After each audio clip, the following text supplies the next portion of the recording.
তোমার লাইফে কোনো কিছুতে যদি সাকসেস পাইতে চাও, দেখবা যে মেইনলি তিনটা জিনিসের উপরে বা তিনটা ফ্যাক্টরের উপরে সব কিছু ডিপেন্ড করে। একটা হচ্ছে তোমার হার্ড ওয়ার্ক,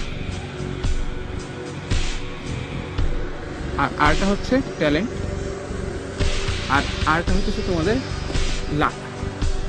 তোমার হাতে জাস্ট কন্ট্রোল আছে তোমার হার্ড ওয়ার্কের উপরে। তুমি যত পরিশ্রম করবা, তুমি যত ট্রাই করবা, দেখবা তুমি একটা জিনিসে তখনই স্কিলড হবা।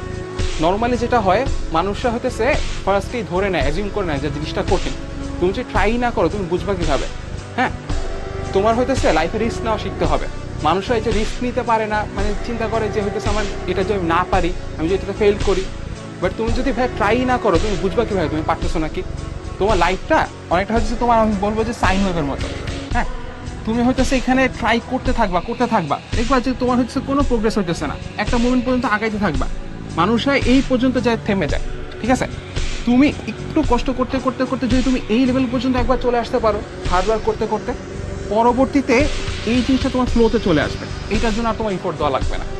ঠিক আছে, আর এই লেভেল পর্যন্ত যখন মানুষরা পৌঁছায় না, তখন এই মানুষরা বলে যে হইতেছে না এই ছেলেটা ট্যালেন্টেড। সো তোমার এই যে ট্যালেন্ট জিনিসটা, হ্যাঁ, ট্যালেন্ট জিনিসটা তোমার হইতেছে হার্ডওয়ার্কের ডেরিভেটিভ আর কি।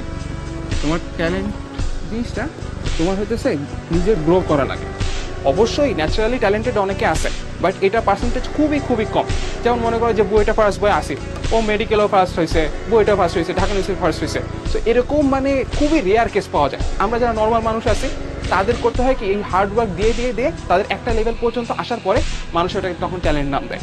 ঠিক আছে, তো তুমি হচ্ছে মনে করো যে ম্যাথ, যে হ্যাঁ ম্যাথ হইতেছে তুমি যদি ধরে নাও যে টাফ, তুমি যদি অ্যাপ্রোচই না করো তোমার কাছে কিন্তু টাফই লাগবে। আমি আমার স্টোরি বলি, আমার কিন্তু 6-7-এ ম্যাথের অবস্থা কিন্তু ভালোই খারাপ হয়ে গেছিল। আমি হচ্ছে ছোটোবেলায় ম্যাথে ভালো ছিলাম, তো 6-7-এ আমি 4টা হাফ ইয়ারলি আর ফাইনাল সহ 4টা পরীক্ষা আমি 3টাতে A+ মিস করছি। 3বারই আমি ম্যাথে A+ মিস করছি, একটাতে আমি কোনো মতে কাটায় A+ পাইছি। এরপরে 8-এ ওঠার পরে একটা পরীক্ষা একটু ভালো হয়েছে, 100তে 100 পাইছি, আমার কনফিডেন্স কিন্তু আবার হচ্ছে গেইন করছে। সো এই যে দেখছো, তোমার যখন একবার কনফিডেন্স গেইন করছে, এরপর আমি 9 থেকে 12 পর্যন্ত জেনারেল ম্যাথ আর হায়ার ম্যাথে যত পরীক্ষা হয়েছে কখন আমি 8-এ ঘরেও পাইনি, সবসময় হচ্ছে 90+ পাইছি।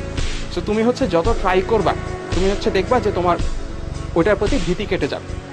ঠিক আছে, আর তুমি হচ্ছে যখন ফেল করবা তখনই তুমি শিখবা। তোমার হচ্ছে প্রত্যেকটা মোমেন্টে যখন তুমি হচ্ছে এখানে আটকাবা, পরে কিন্তু রিয়েলাইজ করবা যে না আমার এইভাবে করলে বেটার হইতো। ঠিক আছে, সো তোমার হচ্ছে এই যে এক্সপিরিয়েন্স যে মানুষ গেদার করে সেটা কীভাবে, এই হার্ডওয়ার্কের মাধ্যম দিয়ে। ঠিক আছে, ফেইলিয়ারের মাধ্যম দিয়ে। সো হইতেছে কখনো ফেল করতে তুমি হচ্ছে ভয় পাবা না, তোমার ট্রাই করতে থাকবা। সবসময় তোমার ফেভারে রেজাল্ট না আসলে তুমি ট্রাই করতে থাকবা, তখন দেখবা যখন তুমি হার্ডওয়ার্ক করতে থাকবা, লাক কিন্তু মোটামুটি হলে তোমার ফেভার করে। লাক পুরোপুরি আমাদের হাতে নাই, বাট আমরা যখন হার্ডওয়ার্ক করে একটা লেভেল পর্যন্ত নিয়ে যাই তখন কিন্তু লাক আমাদের ফেভার করা স্টার্ট করে। ঠিক আছে।